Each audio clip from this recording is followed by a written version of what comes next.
الحمدلله مردم ما به ناحق تکفیر نمیکنن، به گمان نمیکنن.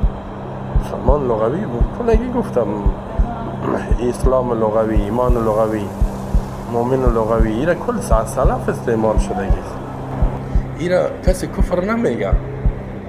اگر یک کسی نظر به بعض گناه ها را از یک کسی ببینم غیر مسلمان است، مثلا کسایی که کفر به طاغوت ندارن، غیر مسلم لغوی است، مسلمان لغوی است، نه شرعی. این کافر نمیشه.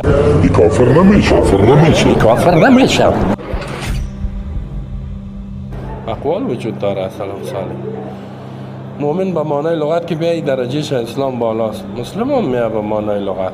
ولی ما گفتیم که در قرینه طبعا آدم یک از کافر باشه او را چیز نمیگه، مگر در جایی که قرینه و این چیزا می باشه در اونجا استعمال میکنه. اگر غیر قرینه هم استعمال کنند در کفر واقع نمیشه.